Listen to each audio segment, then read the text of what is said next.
le gouvernement souhaite rendre obligatoire une liste de 11 vaccins. De 3 à 11 vaccins. Rendre obligatoire 11 vaccins. 11 vaccins seront obligatoires en France. Ou comment, en 3 mots seulement, déclencher une énorme polémique.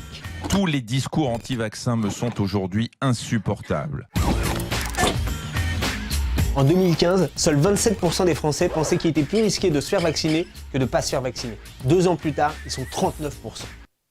C'est fou ce que ça pousse vite. Bon alors, évidemment, les scandales n'aident pas à la confiance. Il y a 20 ans, le vaccin contre l'hépatite B était soupçonné de déclencher la sclérose en plaques. Et plus près de nous, lors de l'épidémie de grippe H1N1, la ministre de la Santé avait vu un peu large sur la commande de vaccins.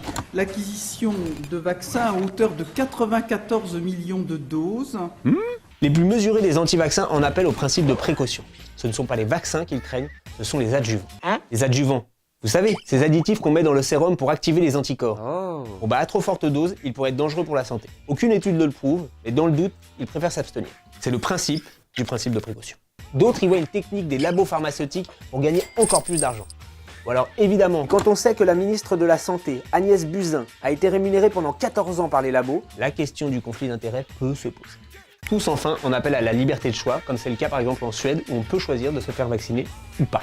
Oui, sauf qu'en Suède, 95% des parents font vacciner leurs enfants. Oui, mais ils ont le choix. Oui, mais ils font vacciner leurs enfants. Mais ils ont le choix. Ils ont le choix, mais ils font vacciner leurs enfants. Là d'accord. Des maladies que l'on croyait éradiquées se développent à nouveau sur notre territoire. Les pro-vaccins, eux, se basent sur l'urgence. Depuis 2008, 10 enfants sont morts de la rougeole, une maladie qui avait disparu. Mais le taux de vaccination contre cette maladie n'est plus que de 75%. S'il remonte à 95%, c'est toute la population qui sera protégée. D'où le côté obligatoire. Côté enrichissement des labos, là aussi, ça se discute. Certains médecins affirment que l'industrie pharmaceutique aurait intérêt à ne pas vendre de vaccins. Et oui, les vaccins, ça évite les maladies. Et les maladies, ça se soigne avec des médicaments. Donc pas de vaccin égale plus de médicaments, égale plus d'argent.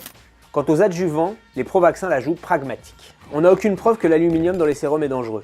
En revanche, on sait qu'il est efficace, donc on fonce. Dernier argument des défenseurs du vaccin, si les Français sont méfiants, c'est qu'ils souffrent de désinformation. Les anti-vaccins se baseraient sur une seule étude, anglaise, soutenue par ce médecin qui n'a plus le droit d'exercer dans son pays. Oui, mais les anti-vaccins expliquent que toutes les autres études ne sont pas fiables, puisqu'elles sont faites par les labos pharmaceutiques. Bref, c'est un dialogue de sourds, et contre ça, il n'y a pas de vaccin.